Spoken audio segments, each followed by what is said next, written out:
તો ચાલો હવે ઉપરથી આપણે ધાણા નાખી દઈએ.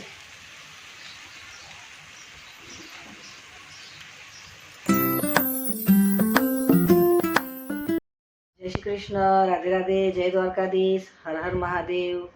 મિત્રો, સ્વાગત છે તમારું મારા નવા બ્લોગમાં. મિત્રો, સવારના 11 વાગવા આવ્યા છે. તમે બધાને ગુડ મોર્નિંગ ને કેમ છો? તમે બધા મજામાં? બધા મજામાં રહ્યો. દ્વારકાધીશ બધાને સારા સારા રાખે, મસ્ત રાખે. જમવાનું બનાવવાની શરૂઆત કરી દીધી છે. તો ચેનલ પર આવો તો સબસ્ક્રાઈબ કરજો. વિડીયો સારા લાગે તો લાઈક શેર કોમેન્ટ કરજો. તો આવી વિડીયોમાં બનાવી રહેજો. હવે બનાવી દઈશું ડુંગળી અને સરગવાની સિંગોનું શાક અને ઘઉંની રોટલી. તો ચાલો વિડીયોમાં બનાવી રહેજો. વિડીયો સારા લાગે તો લાઈક શેર કોમેન્ટ કરજો. ચેનલ પર આવો તો સબસ્ક્રાઈબ કરવાનું ભૂલતા નહીં. તો બનાવી રહેજો વિડીયોમાં. મિત્રો, લીલા મરચાં, લસણ, 2 ટમાટર ને ડુંગળી સમારી કાઢીને આમાં સરગવાની શીંગો છે. તો આજે ડુંગળી સરગવાની શીંગોનું શાક બનાવું છું. તેલ મૂકી દીધું છે. રાઈ નાખી દઈએ, લીલા મરચાં, લસણ નાખી દઈએ,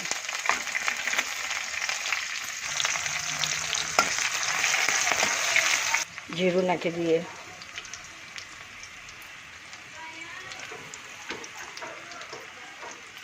થોડું શેકાય એટલે હવે ડુંગળી નાખી દઈએ.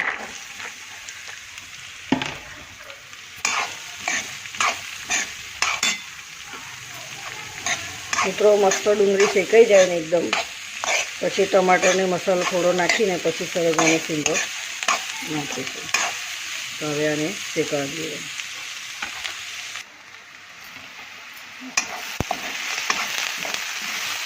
મિત્રો, આવી રીતે ડુંગળી શેકીને બનાવીએ ને તો ખૂબ જ મસ્ત લાગે છે સરગવાની શીંગોનું શાક. તો જો હવે ડુંગળી શેકાઈ ગઈ, હવે ટમાટર નાખી દઈએ અંદર.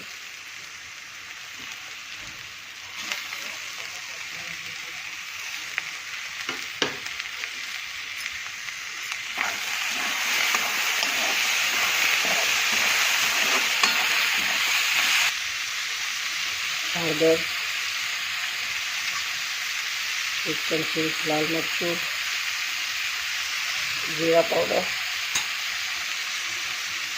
મીઠું,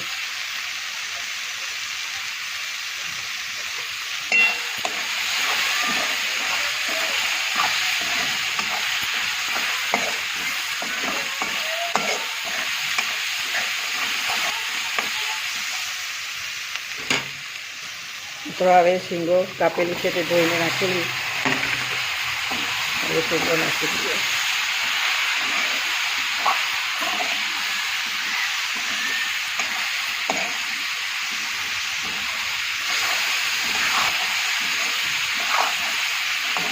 થોડું પાણી નાખીને શીંગો ચડવા દઈએ. બરાબર,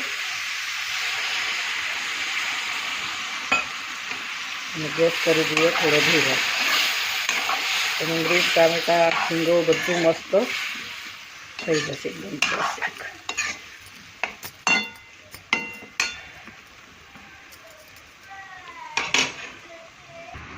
ગેસ કરી દઈએ થોડો ધીરો. તો જો મિત્રો, સરસ મજાની શીંગોનું ડુંગળી શાક બનીને તૈયાર થઈ ગયું.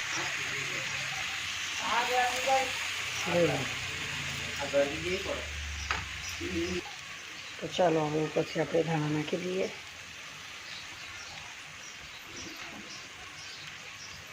તો મિત્રો, જમવાનું મારું બની ગયું. સરગવાની શીંગો બનાવી, ડુંગળીને સરગવાની શીંગોનું શાક બનાવીને ઘઉંની રોટલી.